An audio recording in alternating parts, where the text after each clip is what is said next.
then they can cut out these clips later too. Sure. Yeah, we'll get a lot of work out of it. It's Christmas, the pagan holiday. We can start with that.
Yep. Well, howdy, and welcome to a special episode, Ask Me Anything with Pastor Mark Driscoll, and we mean ask anything. So just drop it in the comments right now and ask your craziest question, and we will ignore any that are too crazy. But Pastor Mark is committed to answering some. Yeah, because everybody, I mean, you know for a fact, everybody wants to get the weirdest sex questions answered with their father-in-law. I love that's always the end game on a Tuesday. It's my favorite Yeah, thing. I know. It's my favorite thing. I wonder, we probably end up talking about it more than any other father-in-law and son-in-law. So, not intentionally. But yeah, thank you guys for joining us. It is Giving Tuesday. That's a reason we're doing this Ask Me Anything, just driving awareness. It's a day where nonprofits raise a whole ton of money. People are generous. After Black Friday and Cyber Monday, hopefully you have some money left over to be generous. And if you consider, go to realfaith.com/partner and commit to some kind of gift to Real Faith, because we are trying to reach the nations. We've reached 300 million people this year alone. It is crazy. So the team told me today, for every $1 you give, it's 200 people reach. So That's wild. We get pretty good gas mileage. So. That's wild. Yeah. So awesome day. But let's kick off this Ask Me Anything with a festive one. Pastor Mark, is Christmas a pagan holiday? Oh boy, here we go. So Christianity came up within the early Roman Empire. Romans were total pagans, and they had their holidays like every nation does. One of those holidays was called Saturnalia, and they celebrated it December 25th. So the Christians didn't know when Jesus was born. We don't know exactly when Jesus was born. Probably not December 25th, because it says that the shepherds were in the fields. Well, it's usually pretty cold. Probably don't have your, sheep in the fields at that time. But the Christians basically decided, this is kind of what Christians believe, history indicates, well, since we've already got the day off work, it's a holiday, the pagans are doing it to celebrate their pagan god and their pagan season. So let's repurpose it. So when it comes to a holiday, you got three options: receive, reject, redeem. They're like, well, you can't just receive it. We're not Roman pagans, worshiping different demon gods. We could reject it, and some historically have. The Puritans, who helped found America, they actually worked on Christmas in protest of Christmas, so they rejected it. Many Christians redeemed it. They said, well, how do we take the day and we redeem it for Jesus Christ, turn it into a celebration of his birthday? So that's how Christians started celebrating Christmas. The Romans would use things like garland, mistletoe. Some believe they brought trees into the home. Some believe it was the Protestant reformer Martin Luther who brought trees into the home based on a verse out of Isaiah. Now I'm nerding out on you. So Christians have traditionally just said, well, since they had the day off, let's use it for Jesus. Well, here we are a long way from the Roman Empire, and it just kind of became tradition over time. And so if you use it for Jesus, I don't think it's a problem.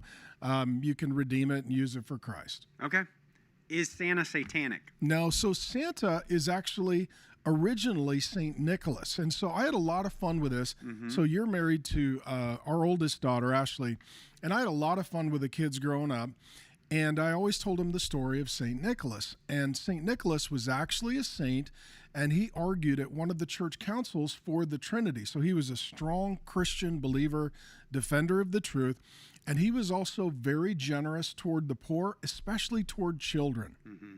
And so he was a bishop, and he would bring gifts to children, especially to little girls who were poor. And so children loved him, and he loved Jesus, and he loved children. So the myth and the folklore that built around St. Nicholas, Santa Claus, Sinterklaas, actually the core story is a beautiful one. A pastor who loved Jesus and loved children and was very generous. Mm-hmm. And so I told him, the kids growing up, I didn't want to lie to him. And so if you tell him that's the real Santa Claus and he comes down the chimney, I told him, well, that's all kind of make-believe and fun, but there really was a historical St. Nicholas who loved Jesus and was generous and defended the Trinity, and we'd tell them the whole real story. And I'd say, and that's all fun and make-believe, like pretending you're a cowboy or dressing up like you're a princess. He dresses up like he's St. Nicholas. And so I didn't want to lie to my kids. Because, it's like, well, that's St. Nicholas. And then they realized later, like, that's not a real person. I lied to you. But Jesus is a real person. I didn't want to lie to my kids. But I wanted them to have imagination, and I wanted them to have, that wonderment as a child. And so our kids all the time dressed up. Our kids were big on dress up. Your son now is kind of probably getting into that age. The boys, he is a cowboy. Yeah, they dress up like cowboys and soldiers and princesses, and so I'm all about make believe and fun and being kids, but I just didn't want to lie to them, and so I tell them the real story. There is a real Saint Nicholas, and he loved Jesus, and then these guys are kind of it's dress up time for the adults, and they're kind of carrying forth the story, and I tried to tie it all back to the real Saint Nicholas. Love it. That's great. It's definitely been a discussion in our household on Santa or no Santa, or somewhere in between. So I would agree with you. Yeah, the story of St. Nicholas is a good one. And I can't remember if it was a VeggieTale or what. There was a kid's story that we used to show to the kids, and it actually did a really good job telling the story. Okay. Yeah, it was good. All right. Look it up. Yeah. Look it up. For those of you who are just joining, we are doing an Ask Me Anything with Pastor Mark. We have a crazy question coming up in just a second. But we just wanted to drive some awareness around Giving Tuesday. It's a day where people are very generous to a lot of nonprofits. Encourage you guys to do that, whether it's your church, a nonprofit you consume content of or are part of. Be generous today. A lot of nonprofits need to plan their year, get strong giving as they head into the end of the year. Real Faith is no exception. We are trying to raise some money. We have a headquarters being built that we're trying to finish. And so we have a big goal of raising $500,000 today. And let me tell you a little bit about what Real Faith does. We are a publishing ministry, a Bible teaching ministry. Our goal is to be the second most impactful Bible teaching ministry behind Jesus. We're working on it. So this year, we've reached 1.5 billion global impressions from, it's like 140 countries. That's 300 million individual lives accounts reached. And 100 million pieces of content distributed. So it is crazy at Real Faith how much we're trying to get out there with your Bible teaching and trying to reach the nations. And we get so many incredible testimonies. It is amazing to just see the life change. Maybe tell them the most recent one on the elderly Jewish man.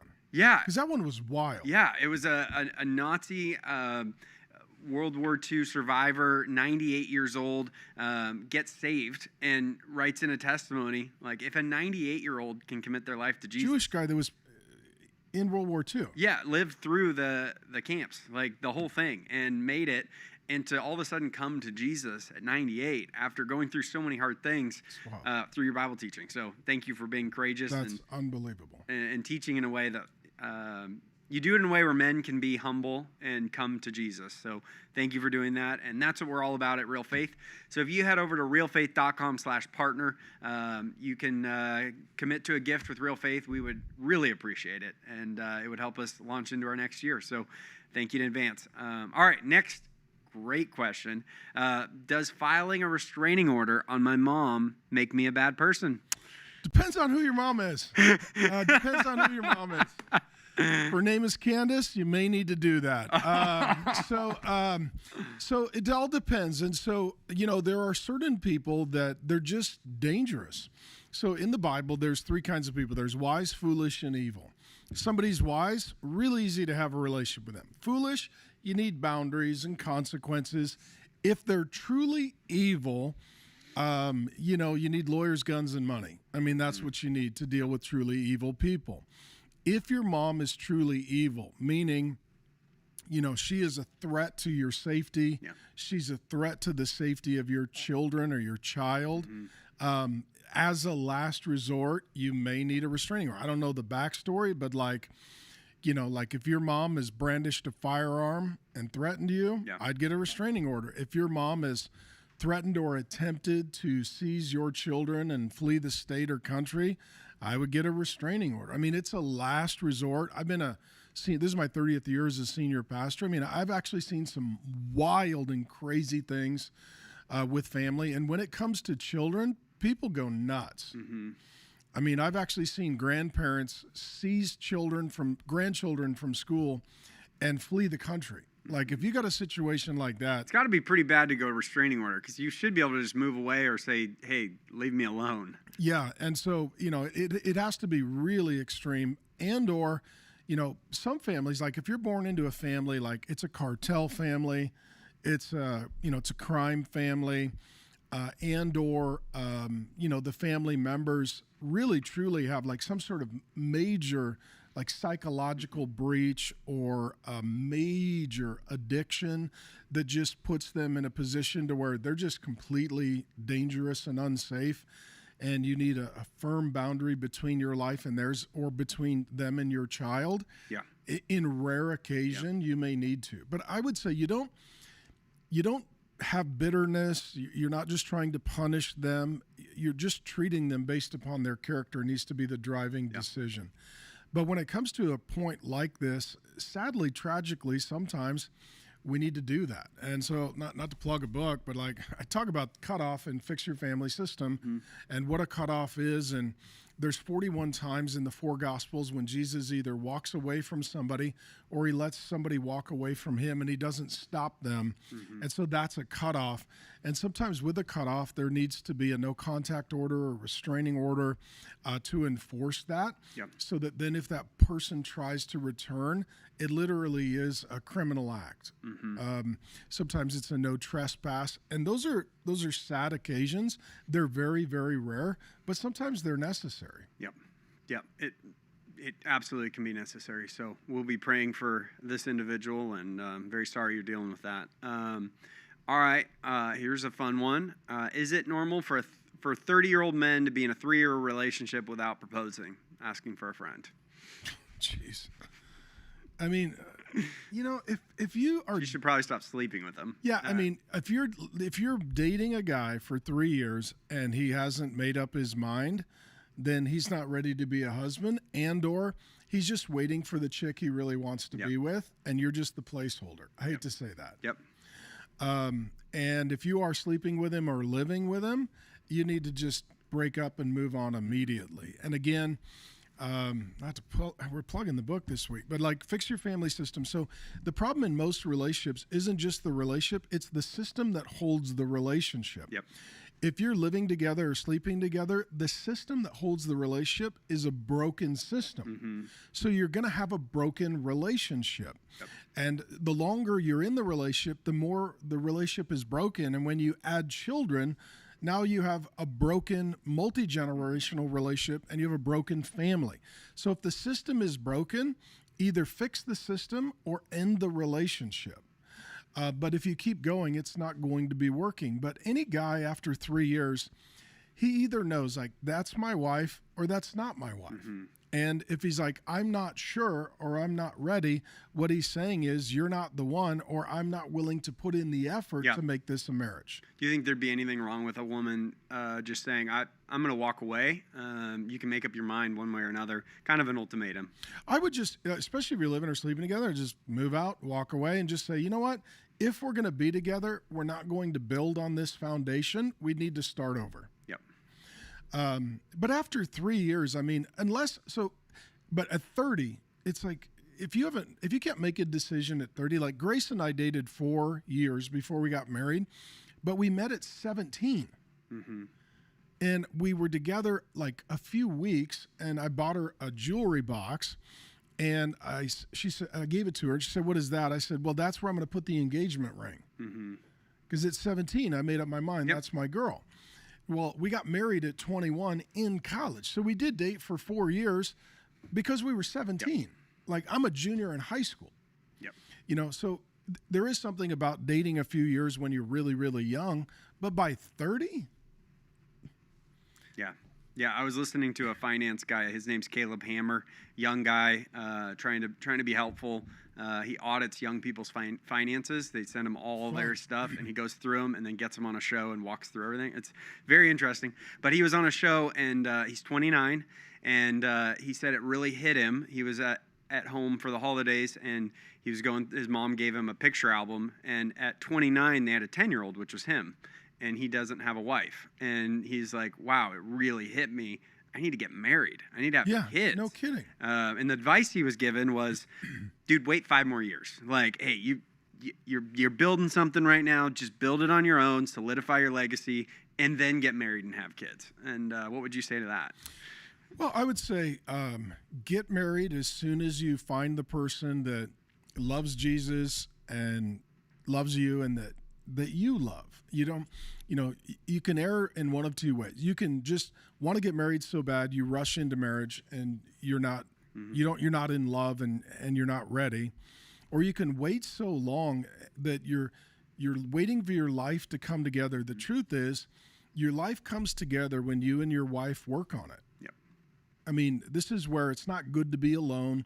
The wife is the helper, and she's going to help you put life together. Mm-hmm. So there's something about being broke and making sacrifices and working together that builds a marriage and builds a life. And so, I encouraged our children, especially our sons, and with you, marrying our daughters, like, get married young, have kids young, and what happens is it actually requires a young man to grow up more quickly and take on more responsibility. I mean, as soon as you had a wife, I'm sure you felt it like, okay, I got to carry this load, and then as soon as God gave you Indy, your amazing little boy, it's like he's awesome, he's incredible, but he depends on you. Yeah. So now you got to carry that load. And if you're waiting until you're in your 30s, to me, it's like, some people, you don't meet your person or you got to get your life in order. There's some extenuating circumstances, but there's an opportunity there for real selfishness. Mm-hmm.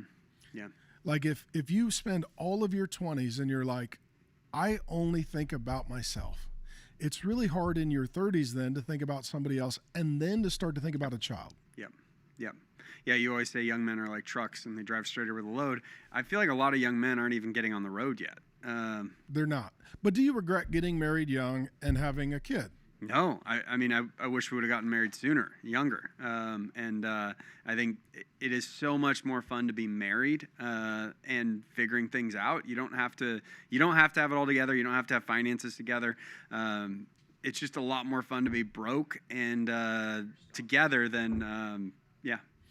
Well, and that's the thing, too, is like, wait until you make X amount of dollars. And the issue is, well, be broke together and figure it out together. Yep. I mean, that was Grace and I. We got married in college between our junior and senior year of college. And we were broke, but we were broke together. Yep. And I'd rather be broke with her, And the truth is, too, like, at least the two of us weren't paying separate rent. Yeah, exactly. It actually practically makes a lot more sense to get married and move in together than not. Yeah, we reduced our expenses by living together. And it's like, well, at least we're together. Yep. I don't have money. We didn't have money for big vacations, but I could hold her hand and go for a walk and go to the park, and she was my wife, and I was glad to be with her. Yep, 100%. 100% love it. Again, guys, we're doing Ask Me Anything. Feel free to drop your craziest question in the comments below. We will try our best to get to it. We're doing a Giving Tuesday stream today. It's a big day for nonprofits across the world. They're going to ask you for our money today, and we're no different. We're hoping to raise a lot of money. We have a $500,000 matching gift from a donor that stepped up. So every dollar you give will be doubled today. That ends at midnight. Head over to realfaith.com/partner. Our goal is to reach the nations with Bible teaching. It's very simple. It's very straightforward. And we're not going to move from that lane. So 30 years in, I think we have proven that, we're a lighthouse and the lighthouse ain't moving. Mm-hmm. Yep, 100%. All right, lots of family questions. I think we're just in the holiday season. So, Pastor Mark, what do I do about my narcissistic husband? Well, first of all, I'd be really careful to diagnose somebody clinically because a clinical diagnosis, maybe go into a counselor, a Christian counselor, and have them diagnose before you rush to it. And you may have a narcissistic husband, or you may just have what's called a man. And so, I'd be reticent to put a label on somebody unless you're a professional. Yep. But if you do feel like, there's something exceedingly wrong with my spouse, number one, nobody's going to like this advice, check your own heart for bitterness. Yep. Because if there's bitterness in your own heart, you're not going to be in a position to really work on your marriage.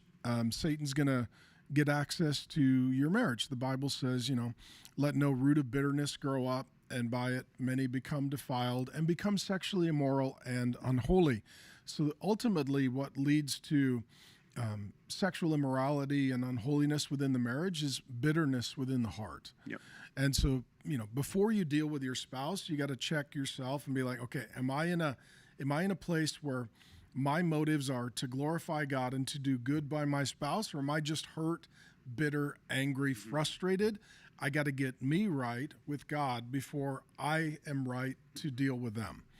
And then once you are in a place where your heart is right, then it's trying to get them with you to meet with someone. And so what happens in a relationship, in a healthy relationship, I talk about triangles in the Fix Your Family System book, and maybe even do the workbook with them. If your spouse would be willing, do the workbook with them. It's something you can do over 21 days together. You do the work separate, and then you talk about it. And then that would allow me to introduce the concepts, and then you don't have to come at them. I can come at them, and then you can be like, hey, what did you get out of that? So let me be the bad cop, you be the good cop. But what happens in a relationship is two people work things out until there's too much anxiety, pressure, tension, or issues, and then they'll form something that counselors call a triangle. And a triangle is where you bring a third person into the relationship to help manage the load of the anxiety. It sounds like here there's anxiety in the relationship. The question is, who do you bring into the triangle? Well, number one, you need to pray a lot and invite the Holy Spirit into the marriage. Then number two, what human being do you invite? Well, you need to bring somebody with the Holy Spirit. So then you got to bring in a Christian pastor, a Christian counselor. Make sure you're not just inviting a girlfriend who agrees with you, a family member who will side with you, that you're not leaking or venting in front of the kids, because now you're going to be poisoning your whole family. So it's really even then asking your husband, if you feel like, man, we're not making it. This isn't working. We got to get somebody else in to help navigate this.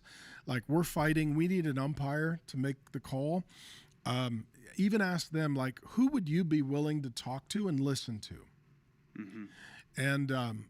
And if it's somebody that you agree to, then be like, okay, let's do that. Would you be willing to meet with our pastor? Would you be willing to meet with a counselor? And then it's not just fighting all the time, but then it is checking your own heart, praying for the Holy Spirit to be involved, and then agreeing on who that person is you're going to respect. Mm-hmm. If your marriage requires somebody to always be involved, you've got a real crisis in your marriage. Yep. Like if every time you want to solve something, you got to call somebody, like you got a problem. Mm-hmm. The ultimate goal is to get somebody in to resolve the issue and to give you the skills to start to resolve your own issues. Yep. So you can get unstuck. And so, the question then is like, who is that? Mm-hmm. And this is where my whole heart is men's ministry. Yep. Because most men have nobody that they'll talk to that's really helpful or godly or wise. And if your husband is in a men's ministry where he's got buddies, he's got accountability, he's got good men around him, then those men are going to help him get unstuck, and he's got guys to talk to. And this is the problem in most churches. The wives are in women's ministry, and there is no men's ministry. Mm-hmm. So the wives are kind of making progress, and the men are just working and coming home, and they're on an island. Yep. And this is the problem in most churches. And so then the wives get really frustrated because when it comes time to tag somebody in to help the husband get unstuck, there's nobody to call until it reaches a point of crisis. Yep. Yep. And so I would ask, who is he willing to talk to? Does he have a godly dad? Yeah. Is there a pastor? Is there a counselor? Is there a mentor? Is there somebody spiritually that he looks up to and would submit to? Is there a good godly couple that maybe is older and further down the road that the two of you would respect, and maybe they could be in a mentoring position? I would try to figure out who you're going to welcome into the triangle for a season. Yeah, absolutely. Absolutely. It can be very tough. I think the sign, a pretty big sign of a narcissist is if they're unwilling to talk to anyone. So you need to encourage your husband to find someone, and I think that's great advice. What if the husband just says, I won't talk to anyone? That's where you get pretty tough. I mean, you'd go tap in your pastor and try to. You kind of have to create a triangle of like, I need help. Like, Yeah. if your husband is aggressive, rude, domineering, abusive, and he won't talk to anyone, then I think as a woman you're pretty stuck. But if the husband's willing to respond in a godly way and go to counsel, you might disagree with the counsel, but he's going to counsel. So a narcissist will not hear from anyone advice. So that's a pretty good litmus test on. He needs to go to a pastor, go to somebody that he trusts. And in our marriage, we make sure that I have those people and that she has those people. Yes. And they don't need to be experts in everything, but I need to be willing to submit to them when times get hard, and she does too. Yeah. Again, guys, we're doing an Ask Me Anything for Giving Tuesday. Thank you for joining us. Something fun we're offering just for this stream. We are giving away an awesome truck. That's something fun we do at this ministry. It helps us raise a lot of money. No secret there. But today, you'll get double entries. All gifts are Parked right out there. It's beautiful. That's It's the awesome. picture of it. It is a really sweet looking rig. So all gifts that you give today to enter to win this are going to go to Giving Tuesday, be matched, help us do ministry, and you might win a truck. So realfaith.com/truck. There's no reason to not do this. It's the best deal out there. So thank you guys in advance for that. Well, Pastor Mark, I have a very complicated family one. And I've only read the first half of the question, but it's got witches. So Oh, boy.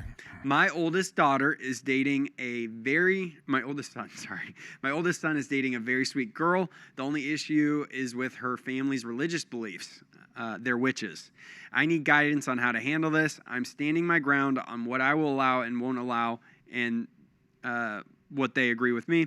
Their recent discussions about my children made their mother extremely mad because my son told her that his children will be baptized. Please help me.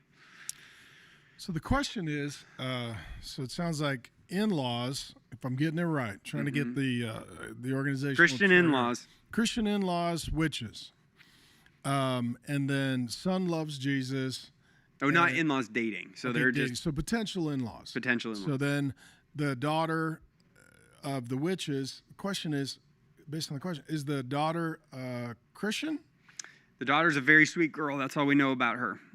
So if she's not a Christian, to quote, I think the old Iron Maiden song, run to the hills, run for your life. Yeah. I think that's the old Iron Maiden Yeah. song. If she is a Christian, then she's going to need to, Genesis 2:24-25, leave her mother and father, cleave to her husband, the two become one flesh, start a new family. He then is the head of that family, and she will be the helper. And so this new family with this son and daughter will need to decide what their relationship is with her side of the family and his side of the family. And they may have differentiation, which is strong boundaries. Yep. And they may decide to do cutoff, and that is no relationship. And that'd be a complicated decision for them to make. It all depends on how her extended family responds. Yeah. Because there's no problem having a crazy family. It's just, is the person you're dating crazy, or do they acknowledge, or do they realize crazy is there? So you can't, when your kids go to get married, we got 3 kids that are married and 2 that are in college.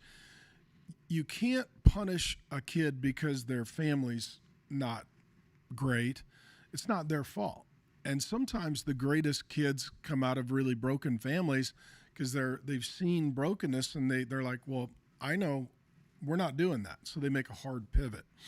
And so it only works though if you come out of a broken family. Number one, if you realize that it's broken, and number 2, you're willing to leave your mother and father and cleave to your spouse, do the Genesis 2:25, and start your own new family. Not to sell it, but that's the whole point of the book and the workbook. This is exactly what we're talking about.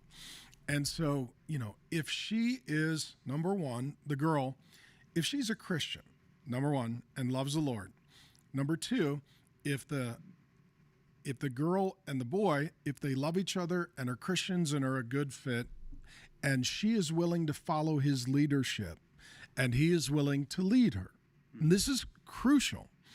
And the two of them are willing to follow God's divine design according to the Bible for marriage, leave their mother and father, cleave to one another, become one and start a new family. And he's going to lead and she's going to follow and help his leadership.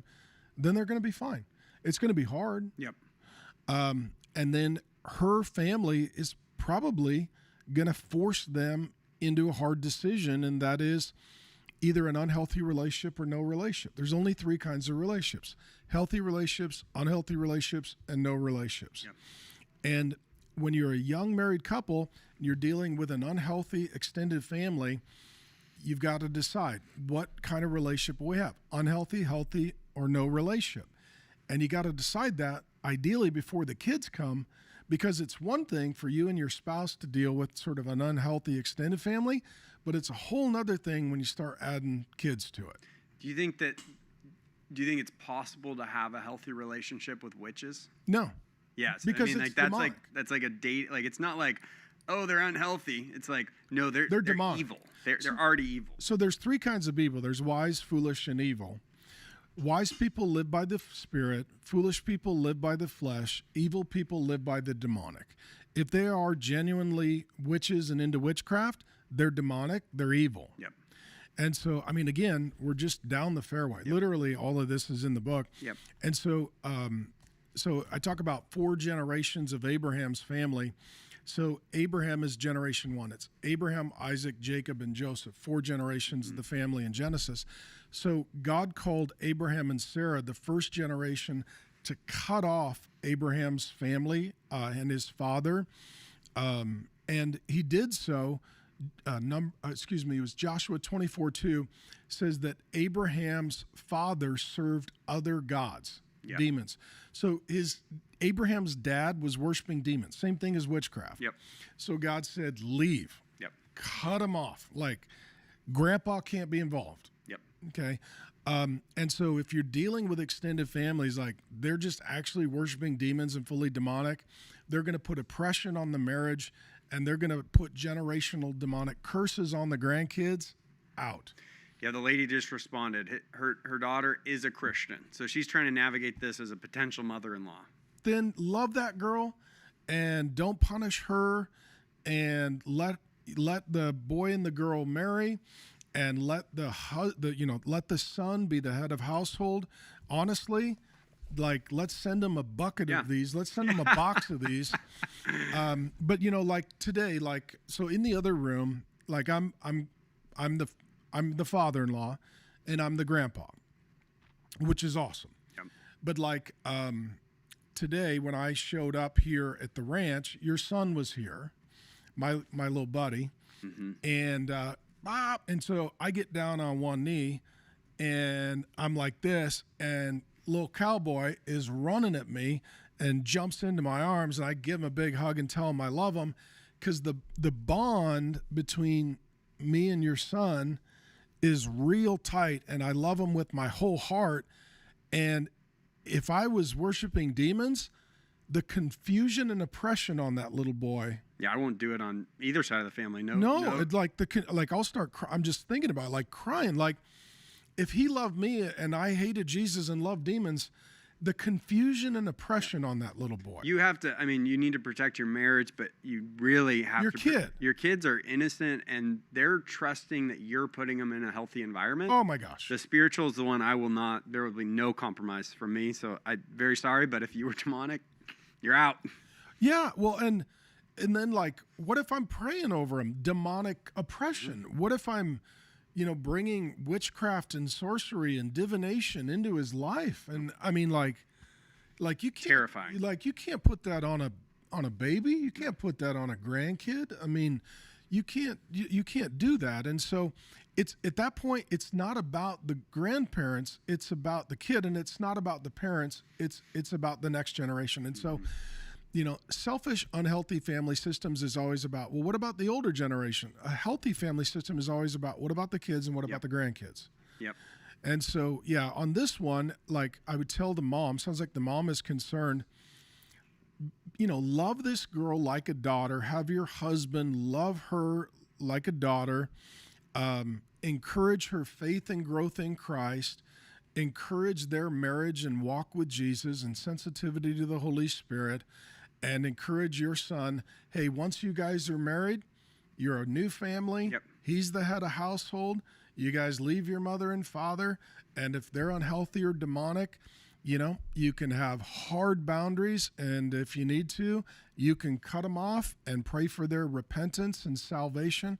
But until they meet Jesus, there can't be a close relationship. No, absolutely not. And I think when I was getting engaged to Ashley, I'm not her leader yet, but we saw it as like, as we were dating, you're taxing getting engaged, up to the runway. You're taxing. So it's a great opportunity for this gal's son, to start leading. And I think for mom to encourage her son, hey, you're heading towards your own family. Like, you guys got to start making decisions that line up with that and protect the girl. Like, help get her to safety. Help lead her through this, because it's hard.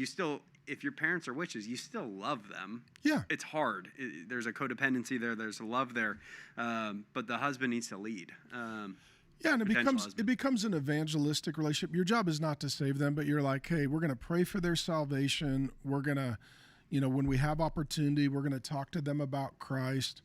And if they're really hard-hearted and closed to that, then there's not going to be a lot of discussion, but it can't be a negotiation, because darkness doesn't have anything to do with light. No. And if I was going to potentially marry this girl, I'd need to know that we were fully on the same page. She needs to be willing to leave her father and mother and cleave to her husband. And cleave there means fully attach, passionately pursue, and reset her priorities. Yep. So before you're married, you're God and your parents. Yep. You get married, God and your spouse. Like, she needs to understand all of that and emotionally process that. And oftentimes, for a girl, resetting that priority with her mom is really hard, because oftentimes the connection between mother and daughter is very deep. Usually, for a son and a father, dad's ready to launch the boy and the boy's ready to launch. Mother-daughter, that connection can be a little deeper and more emotionally intimate. And so, she's going to have to work through it. It doesn't mean you despise or hate your mother, but you do need to leave your mother and your father. Yep. And so emotionally, she'd need to walk that process for sure. But honestly, for their premarital, let's get their address. Let's send them some copies. This is what this is for. And I wrote this now that Grace and I have been, married 33 years. And now I'm writing this as a father-in-law and a grandfather, trying to give the categories to help. But once your kids get married, like, they're their own, like you and Ashley, we talk about all the time, like, you're your own new family. You're the head of that family. You lead that family. We don't have any control over that family. My hope would be, through respect and, through relationship, to have, some measure of, connection with that family, but not any connection, but not control. Yep. And that comes through respect, and that comes through relationship. And that has to be mutual. And so, the families that are trying control without connection, it's like, that doesn't work. And it has to be respect and relationship. And so, if this is a family of witches that are making demands, it's like, you don't have any choice. No, you have no choice. No choice. Yeah. Thank you, Pastor Mark. And for the mother-in-law or potential mother-in-law who's listening, just email us, hello@realfaith.com, and we will just let them know you were the person on asking the question about the witches. We'll send some copies. We'll send you some copies for them and for you. And the series is going on for the next 6 weeks. So just tune into the live stream. It should be helpful. Pastor Mark, what is the money being used for that we're raising today? To get Bible teaching out. And so right now we're at a headquarters. And so, like any ministry, you need a space to work from. And so we're in our current headquarters, which is new and great. And then there is additional acreage that we want to build out with an event barn, to where we could do classes and podcasts, and we could host some people, especially the global audience, could come in and be present for events. Some of it goes for publishing, things like books and physical copies of material. We've given out 50,000 free resources this year. Yeah, we do. And then some of it as well goes toward staff. There are there are families that are part of our ministry, and like any job, they feed their families, and they're getting married and having babies, which is awesome. There's a couple of cute little kids here today. I got to feed a few their first eggnog, which was very fun. That's a big day. It's a big day. A couple little girls today. Their moms brought them into work, and they learned about holiday beverages, and so that was my highlight of Giving Tuesday. As well, some of it is just physical technology. To get stuff on the internet requires certain technological infrastructure to just be able to do that. And so, it's going to be physical stuff like technology. It's going to be space. It's going to be headquarters, and some of it's going to be products that go out, in addition to other things like accounting and legal and just some professional expenses, because we are a legal organization. We want to operate above board, and we want to operate at the highest level of professional integrity. And so, when it comes to all the professional services, we want to make sure that the best people are doing the best job to make sure all the professional services are buttoned up at the highest level. Yep. Absolutely. And we get so many cool testimonies through the ministry. It's been really cool to see lives change through it. So we wanted to show you actually the guy who's helping us build our headquarters right now. His name's Barty. He came in and kind of shared a piece of his testimony we'd love to share with you guys.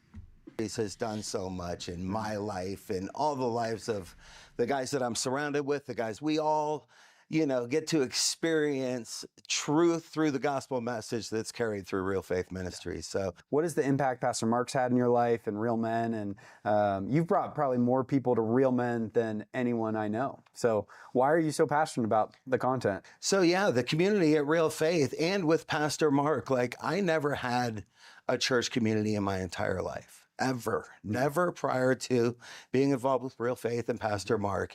And once I met Pastor Mark, he welcomed me in. And I'm like, Pastor Mark, you don't know what a knucklehead I am. And he goes, actually, I do. And welcome anyway. And it's that exact story of how Jesus acted. And he wasn't going out there after the lawyers and the doctors and the politicians. He was out there hanging out with everyday people. And I felt that every day of my life since being around Pastor Mark and all the staff with Real Faith. And it's just been such a blessing. Welcomed my family, and we all started serving and become part of this. And our lives have just grown in so good an amazing way. The knowledge that my wife and I gained in the scripture that relates to parenting in the real parenting classes that we took through Real Faith, and getting exposed to that and how we're raising our children and what's first and foremost in everything. It's God. And then it comes to mine and my wife's relationship. And then right under that is raising our children. And if you have that all in order the way that we're taught, through real parenting, that's what highlighted really what our family should look like, what the fatherhead should look like in that relationship with me and my wife, and then with us and our children. And when we put that all first and make sure that's priority, it's really improved prayer life, it's improved bedtime, it's improved homework, it's improved sports and good sportsmanship. It's improved every aspect of our lives as a family. So I finally found a place where I can hear the truth, understand it. It speaks my language. I get to experience real parenting through Real Faith. I get to experience real marriages through Real Faith. I participate in marriage counseling others because of the learning that I've gained through Real Faith. And it has produced so much fruit in my life, and I'm surrounded by so many guys now that are just part of that movement, that are online, that are part of that app, especially the new app. It's so great now. And a couple people were asking me about it and this and that, but I just met a guy out there from Sun Construction. What he told me was him and his wife started listening about a year ago. And she hardly ever gets to make it to come see Pastor Mark live, but she's on Real Faith all the time, watching all his videos, and what a blessing, So cool. That's what I get to participate in on a day in, day out basis. So cool. We're so grateful for Barty. He's one of the best guys I know, and his life has dramatically changed as a result of Real Faith. And so those are the guys we're doing ministry to, just salt of the earth, best guys out there. And I think everybody's like, oh, I need to be a pastor to change legacy, change the world, to make an impact in ministry. Barty leads a construction company, and he's probably brought more people to Jesus than most pastors. If a church hired Barty, they'd ruin it because he'd be hanging out with Christians all day. You know? And he's an evangelist, and he's seen, I don't know, maybe he's baptized 100 people. I don't even know. It's wild. It's amazing. Yeah. It is amazing. So again, guys, it's Giving Tuesday. Head over to realfaith.com/partner. Give your best gift. Help us get Bible teaching out, reach more people like Barty. Every gift today till midnight is matched, and every single dollar helps us reach 200 people with bold Bible teaching. All right, Pastor Mark, rapid fire as we head into the last 5-10 minutes of this. Just your quickest answer to these ones. Is it wrong my husband's always calling me Jezebel and throwing Bible verses around at me every time we argue? Well, that's a form of birth control. For sure. Yeah. If you do think your wife is a Jezebel, just throwing Bible verses at her is probably not the best idea. The way she asked the question, I don't think she's a Jezebel. Yeah, the way she asked the question. Yeah, Jezebel probably wouldn't call in and ask. She doesn't. Most Jezebels don't like Mark Driscoll. I don't know why, but Yeah, no, they don't. Yeah, that is a fact that I can prove after 30 years. So, yeah, don't call your wife a Jezebel unless her name is Jezebel, in which case ask her to change her legal name. Okay, fair enough. Yep. Dude, people need help so bad. Why are you not on national TV? I don't know. I'm going to the White House next week. This is insider information. Meeting with someone who's starting a new cable television network, and I might be on national television someday. We'll see. It's a long conversation. Love it. Or not. If you live in Denmark or Finland, Pastor Mark is on national TV. They rip off all our sermons without asking, and they play it on that national TV. So not our national TV, but it was a very weird thing when we got a testimony from somebody that was watching you in Finland. So wild. Yeah, it's weird. Let's see. My son is 10 years old with severe autism. He's a sweet boy. I've had a challenging time joining a church that will accept him. Any advice on finding a church? That is very, very, very complicated, and I'm sorry for that. And part of the issue is depending upon where you live, children with those kinds of high special needs, it becomes complicated for a church because, number one, you really need a highly controlled environment and staff to child ratio that's really difficult and people that know what they're doing. Yep. Maybe you can explain this. You worked at camps with kids and you've run kids ministry. Yeah, it's hard. A lot of churches just aren't equipped for it. I would guess if you asked in like autism community Facebook groups and stuff, are there churches in our area that are equipped for it? Because like at Trinity, we're working on a program specifically for kids with additional needs, and you want to serve them and love them well, and you don't want to like embarrass them, bring them into the main service unless they can do that, or if there's a room set up for them, that kind of thing. But I would look for a church that's already that's one of the ministries they care about, and talk to the pastor, email them ahead of time, because you don't want to put the church in a hard situation or you in a hard situation, but there are churches out there that this is a ministry that's on their heart. So I'd encourage you to look in some Facebook groups and ask around, because there are churches that this is a primary ministry for them. Well, and two, I would add, a lot of times people complain about the big churches and the mega churches. This is actually where they can specialize in some ministries because they have the resources. They have the resources for additional staff, and they have the square footage, and they can have controlled environments to where sometimes the largest churches are able to do some of these specialized ministries, which is more difficult to do. Yep, it's great. How can I help my husband who feels guilty over having to cut his mother out of our lives? Well, it depends on why he cut her out. I mean, there's a lot of questions I'd want to ask here. If he had to cut his mother out of their life, then he shouldn't feel guilty. He may feel sad. Yeah. And I think if you cut somebody like your mother out of your life and you feel good, you're probably bitter and unhealthy. Yeah. Like, if you cut your mom off and buy a cake, you should check your heart. Yeah.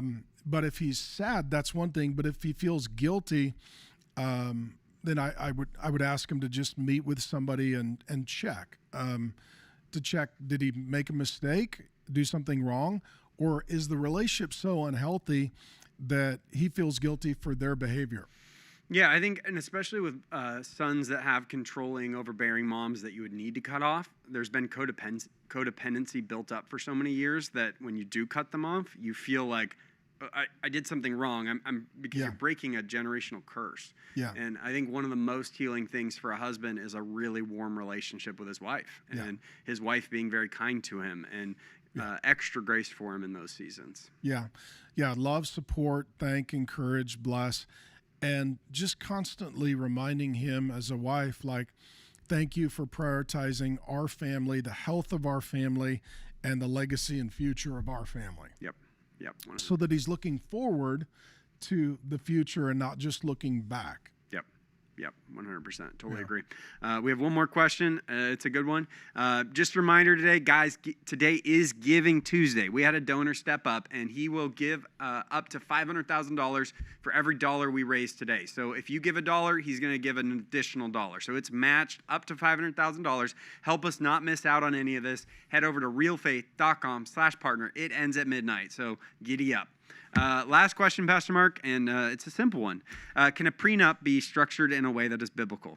It's not simple. Oh yeah. So prenups are hard, and so generally, when you get into marriage, it's a covenant, not a contract. And a covenant is the two become one, whereas a contract is we're still two. Yep. We have an exit, and when we become, when it doesn't work, we go back to being two. And so, for Grace and I, we married 33 years ago. We have one last name. We worship one God. We sleep in one bed. We have one bank account. We go to one church. Like, Grace has got all my passwords. Like, there are no secrets and there are no divisions, and we are one, and everything is one. That's our marriage. And but for some marriages, for most marriages, a prenup would be a contract that makes no sense, because a contract is the opposite of a covenant. A covenant is about grace and trusting one another, and a contract is about mitigating risk and distrusting one another. There are, however, occasions when a contract or a prenup makes sense. Let's say, for example, you're two widows, and you're older and you're getting remarried, and you both have estates, and you've pledged your estates to your kids, your biological kids. And you've said, well, we've got companies and assets, and your dad, built this business and he pledged it to his biological kids. Well, then the prenup would be architecting the business of the estate to just carry forth the commitment that the father or the previous generation made to their children or grandchildren. And so Jesus talks a lot about the spirit of the law versus the letter of the law. If the spirit of the law is, hey, we're 30 years old, I don't really trust you, I don't think this is going to work out, so I want to paper it up, then the spirit of it, the heart of it is bad. But again, like if you're in your 60s and you're like, hey, we're just getting started, but we've already got 60 years of life and we've made prior commitments to family members. Yeah. Well, then I'm like, well, the spirit of it is you're trying to be true to the commitments you made to your children and grandchildren. Yep. And so to me, it's the spirit versus the letter of the law. Like, I dealt with that with a couple recently where the dad had amassed quite an empire, and he made promises to his kids and grandkids, and then she was widowed for a number of years and then got remarried. And she was like, I want to get this papered up because I want to honor the commitments he made to the children. It's like, well, yeah, of course. That to me is that's less about the marriage, and that's more about the legacy that the father had to the children and grandchildren. And it protects her relationship with his kids. Exactly. Well, those are her biological kids too. Yep. That's awesome. Well, thank you, Pastor Mark. Thank you guys for joining me for the Ask Me Anything, and it's Ask Pastor Mark Anything. Today is Giving Tuesday. We have a generous donor who stepped up with a $500,000 matching gift today only. Head over to realfaith.com/partner. Thank you guys again for tuning in, and we have a Mark Driscoll show coming out later today, so tune in for that.